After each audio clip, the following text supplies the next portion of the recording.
अनुराधा वैदिक एस्ट्रोलॉजी में आप सबका अभिनंदन। आज हम बात करेंगे नक्षत्रों के गण के बारे में और नक्षत्र के गण हमें क्या बताते हैं। लेकिन शुरू करने से पहले आप सबका धन्यवाद कि आपने हमारे YouTube और Spotify चैनल्स को लाइक शेयर सब्सक्राइब किया। आपने वहाँ अपने कमेंट्स, अपने सजेशंस लिखे। यदि आपने हमें सब्सक्राइब नहीं किया है तो याद से करें और ज़रूर बेल आइकन दबाएं ताकि आपको अपडेट्स निरंतर मिलती रहें। तो चलिए शुरू करते हैं गणों के बारे में। हम जानते हैं कि 3 प्रकार के गण होते हैं, देवगण, मनुष्यगण और राक्षस गण, और हर नक्षत्र किसी न किसी गण के अंतर्गत आता है। BPHS के डिविजनल चार्ट्स में ये भी बताया गया है कि हर नक्षत्र में भी अलग अलग चरण होते हैं और उन चरणों के भी अलग अलग गण होते हैं। वो तो बहुत डिटेल में जाना हो गया, लेकिन यदि हम केवल नक्षत्र के प्रमुख गण के बारे में बात करें तो हर नक्षत्र एक गण से जुड़ा हुआ है, चाहे वो देवगण हो, मनुष्यगण हो या राक्षस गण हो। और विवाह में इस गण का बहुत उपयोग होता है।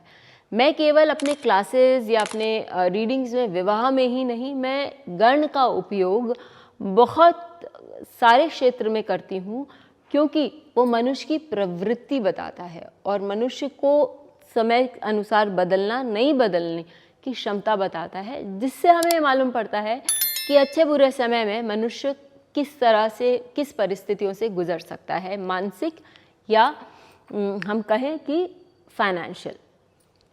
तो चलिए इन गणों के बारे में बात करते हैं। जब हम देवगण के बारे में बात करते हैं तो देवगण नाम सुनने ही से ही हमें समझ आता है कि भैया ये देवता तुल्य वाला गण है।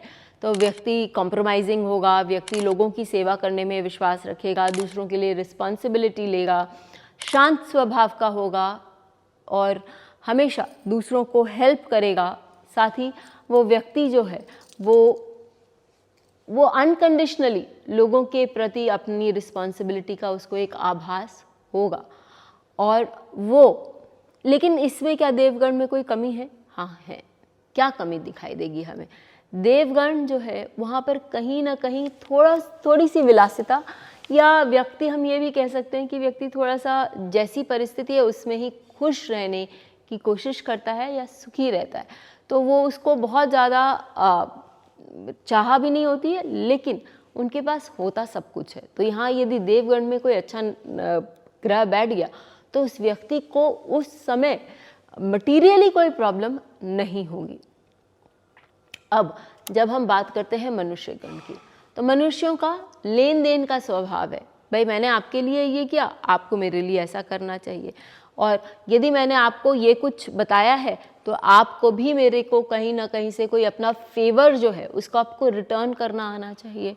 साथ ही मनुष्यगण वालों का एक और होता है कि वो सबका सुख चाहते हैं, लेकिन सुख पहले अपने को ज़्यादा मिले इसकी उनको चिंता रहती है, या उनकी सेटिंग कुछ ऐसी रहती है।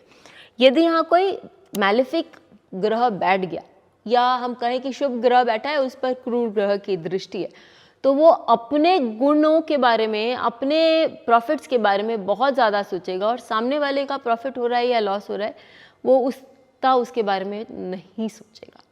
तो ये थी मनुष्यगण का डिस्क्रिप्शन, और इसमें हमने देखा कि इसके कौन से फ्लिप साइड है और इसके कौन से अच्छे साइड है। अब हम बात करते हैं राक्षस गण के लिए। राक्षस नाम सुनते ही हमको मालूम है कि जिद्दी हैं, लोगों को डराते हैं, भयभीत करते हैं और एकदम अपने धुन के पक्के हैं। जो इन्होंने सोच लिया वो उनको चाहिए ही। अपने गोल्स सेटिंग में ये बहुत दृढ़ संकल्पी होते हैं, ये बहुत हार्ड वर्किंग होते हैं और उसके लिए ये बहुत तन्मयता से काम करते हैं। लेकिन मैं आपको ये भी बता दूं कि इनका जो फ्लिप साइड है वो ये है कि एक बार इन लोगों ने जो सोच लिया कि इनको करना है वो करना है। ये नहीं देखते कि सामने वाले को कोई प्रॉब्लम हो रही है क्या, मुझे सीढ़ी पर चढ़ने के लिए किसी को धक्का मार के, किसी को पीछे हटा के कुछ करना पड़ रहा है।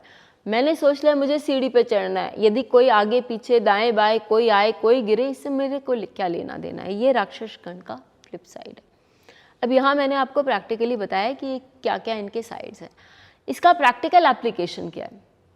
वो तो मुझे मालूम है कि 9 में से 3 मेरे राक्षस गण में है, या 2 मेरे मनुष्य गण में, या मेरे 5 देवगण में। इसको मैं लगाऊंगी कैसे प्रैक्टिकली?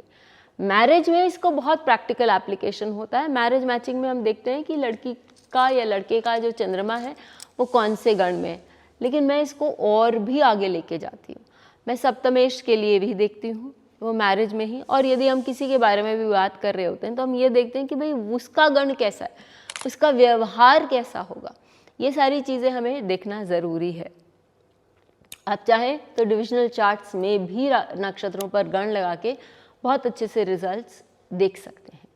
तो जब मैंने मैरिज में देखा कि भाई लड़का और लड़की दोनों का ही जो गण है वो राक्षस गण है, मैं ऑब्वियसली बोलूँगी कि एक बार सोच लो। क्यों? क्योंकि दोनों ही दृढ़ संकल्पी है, दोनों ही बहुत एम्बिशियस है। दोनों को जो उन लोगों ने सोच लिया कि उनको करना है, उसके बाद वो टस से मस नहीं होंगे। तो ऑब्वियसली मैरिज में कहीं ना कहीं कला आएगी। मैं ये नहीं बोलूँगी कि आप खाली गण के बेसिस पर ही एक जजमेंट पास कर दें, क्योंकि ऐसे बहुत सारे पॉइंट्स हैं जहाँ हमें देखना पड़ता है। बहुत सारे, केवल कुटा मिलान के ही नहीं, बहुत सारे पॉइंट्स हैं, लेकिन ये एक इम्पॉर्टेंट पॉइंट बनता है। और इससे मैंने देखा है कि भाई यदि किसी का 7th लॉर्ड राक्षस गण में है तो वो व्यक्ति बहुत धर्मी होता है। वो बोलता है कि मैंने जो सोच लिया मुझे वैसे ही करना है, फिर वो कॉम्प्रोमाइज़ नहीं करते और वहाँ मैरिटल इश्यूज आ जाते हैं। या देवगण वाला व्यक्ति है तो वो चुप रहकर भी उस स्थिति को संभाल लेता है, और फिर जब समय आता है तो वो ठीक धीरे सुस्ते व्यक्ति को बता देता है कि भाई यहाँ हमने गलती की थी, यहाँ हमें सुधार लाने की आवश्यकता है। तो वहाँ रिश्ते और भी मजबूत होते हैं। इसको आप नक्षत्र के किसी भी भाव से जोड़ सकते हैं। यदि मेरा तृतीयेश देवगण में बैठा है तो मुझे मालूम है कि मेरा जो छोटा भाई है या छोटी बहन है वो बहुत कॉम्प्रोमाइजिंग होगी, बहुत प्यार करने वाली होगी, रिस्पॉन्सिबल होगी, कि आगे बढ़ के बोलेगी लाओ मैं ये काम कर देती हूँ, लाओ हम ऐसा कर लेते हैं। तो हमारा जो प्रेम है वो घनिष्ठ होगा। इसी प्रकार आप नक्षत्र के हर छोटी छोटी चीज़ों को बहुत अच्छे से प्रैक्टिकली अपने चार्ट्स में लगा के देख सकते हैं, जो कि आपको बहुत अच्छे रिजल्ट्स देंगे। जिस प्रकार हम नक्षत्र का विश्लेषण करते हैं वो हमारे लिए इम्पॉर्टेंट हो जाता है, क्योंकि आपका चरित्र, आपका व्यवहार ही बताता है कि आप आदि व्याधि में किस तरह से अपने आप को दूसरों के सामने रखेंगे, या किस तरह से आप परिक्रिया करेंगे जिसके कारण आपका फ्यूचर निर्माण होता है। इसी के साथ मेरी किताब जो nakshatras the blueprint of your destiny अब अमेज़ॉन पर अवेलेबल है। तो यदि आप उसको खरीदना चाहें आप अमेज़ॉन से खरीद सकते हैं। फिर मिलेंगे। Please hit the bell icon for fresh updates. Don't forget to like, share and comment on the videos, and please subscribe to our channel.